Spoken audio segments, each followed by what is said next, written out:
बघा किती छान अशी आपली डबूकोड्याची आमटी तयार झालेली आहे। आणि कोण म्हणेल बरं हिला तर याच्यामध्ये कांदा लसूण आपण वापरलेला नाही असं। बघा अगदी कोणालाही म्हणजे समजणार नाही, खाताना सुद्धा एकदम छान अशी चविष्ट आपली आमटी तयार झालेली आहे डबूकोडीची। नमस्कार मैत्रिणींनो, स्वागत आहे तुमचं पुष्पा पाटील किचनमध्ये। आज आपल्याला डबूकोड्याची आमटी करायची आहे, ती पण कांदा लसूण न वापरता। तर एका ताईंची तशी कमेंट होती म्हणून मी आज हा व्हिडिओ टाकते। आणि कसं आहे, काही लोक वर्षभर सुद्धा कांदा लसूण न वापरताच भाज्या बनवतात। तर बघा त्यासाठी आपण साहित्य घेतलेलं आहे।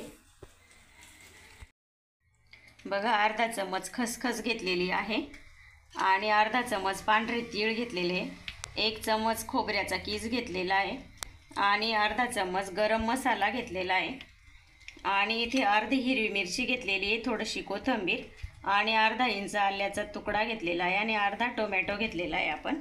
आणि भाजी दाटसर व्हावी म्हणून बेसन घेतलेलं आहे।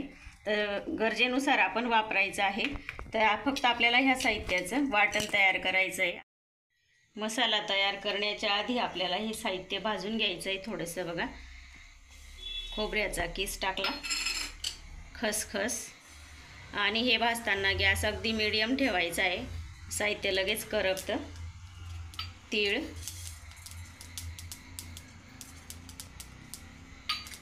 आणि आता आपण थोडंसं तेल घालू त्याच्यामध्ये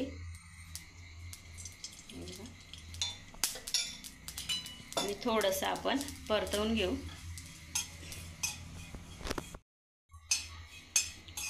तर बघा अगदी लाल नाही करायचं आहे आपल्याला, वाटल्यास तर गॅस बंद पण करून द्यायचा, जास्त जर कढई तापली असेल तर। हे बघा असं भाजून घेतलं आहे मी। आता हे आपण एका प्लेटमध्ये काढून घेऊ। आता त्याच कढईमध्ये परत आपल्याला थोडंसं तेल घालायचं आहे आणि टोमॅटो, मिरची आणि अद्रक आपल्याला थोडंसं परतवून घ्यायचं आहे। आता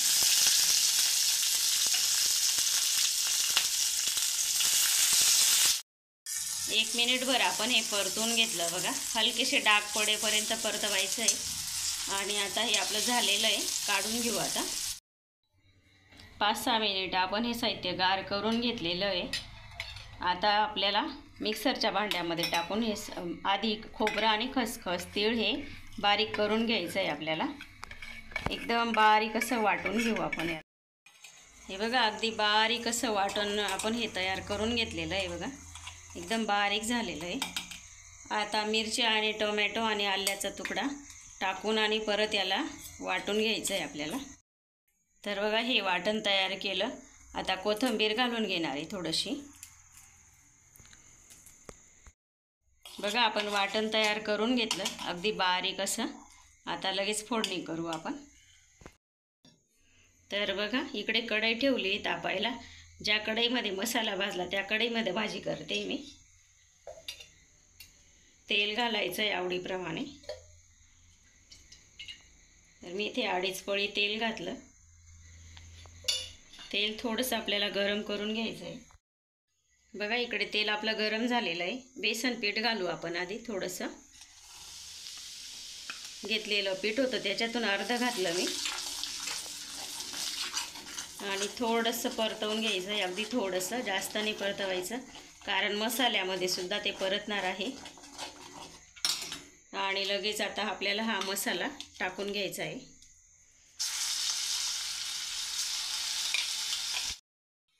मसाला टाकून घेतला आणि चांगला एकजीव केला।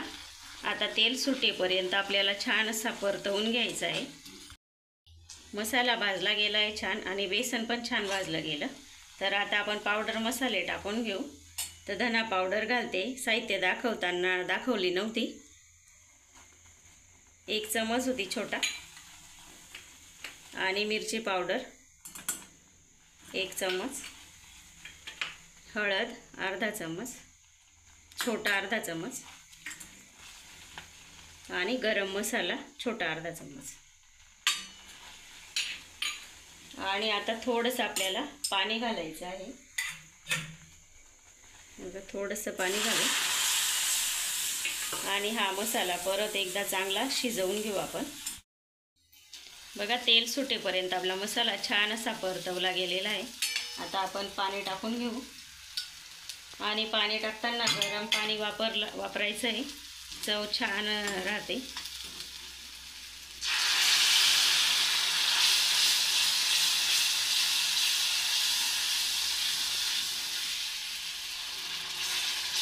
हे बघा बेसन घातल्यामुळे भाजी दाटसर झाली. बघा आपण कांदा लसूण त्याच्यामध्ये वापरलेला नाही आहे, तरीसुद्धा एकदम चविष्ट अशी आपली भाजी होणार आहे. आपल्याला पाहिजे तेवढं आपण घट्ट पातळ रस्सा बघून पाणी टाकून घ्यायचं आहे.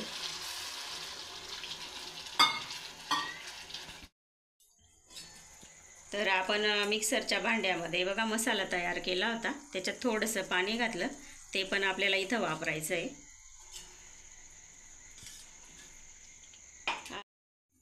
भाजी आपल्याला थोडीशी दाटसर वाटते म्हणून आपण अजून थोडंसं पाणी घालून घ्यायचं आहे. हे बघा चवीनुसार मीठ घालू आपण.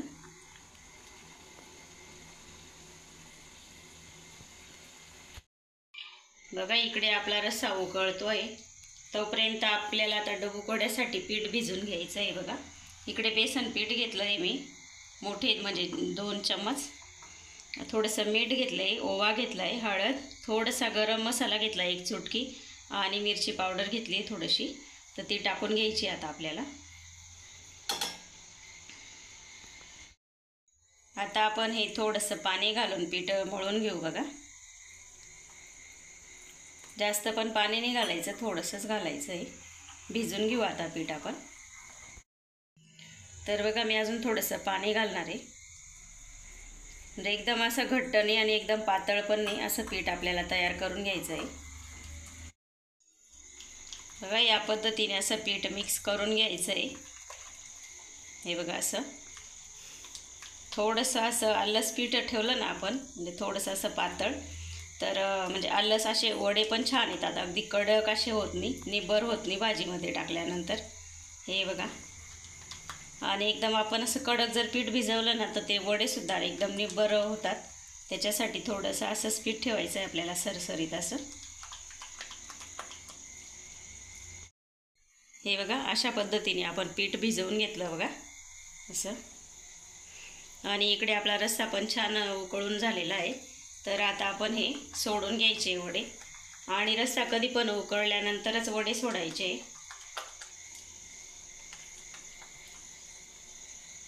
हे बघा असं छोटे छोटेच घालणार आहे मी वडे, जास्त मोठे नाही आवडत मला.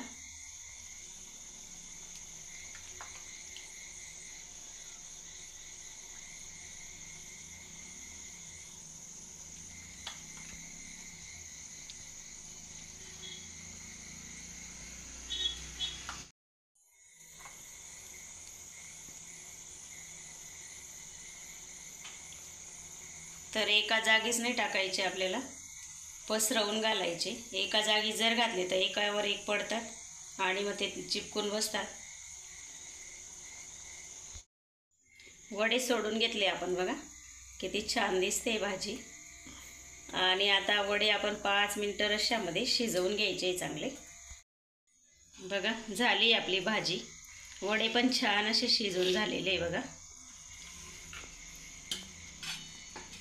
आता कोथिंबीर टाकू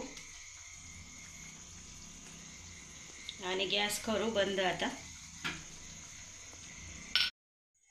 तर बघा लगेच आपण गरमागरम भाजी खाण्यासाठी घेऊ. हे बघा तुम्ही अशी ग्रेव्ही केली ना तयार, तर त्याच्यामध्ये तुम्ही म्हणजे पाटवडीसुद्धा टाकू शकता किंवा शेवसुद्धा टाकू शकता, किंवा आपण जे आळूवडीची वडी करतो ना आणि त्याच्यासोबत खाण्यासाठी रस्सा करतो ना, तर ती आळूवडीसुद्धा आपण ह्या रश्श्यामध्ये खाऊ शकतो. बघा झाली आपली मस्त अशी झणझणीत आमटी, कांदा लसूण न वापरता. बघा तरीसुद्धा चवीला खूप छान लागते ही भाजी. तर तुम्हाला ही रेसिपी आवडली असेल तर लाईक करा, शेअर करा, सबस्क्राईब करायला विसरू नका. धन्यवाद.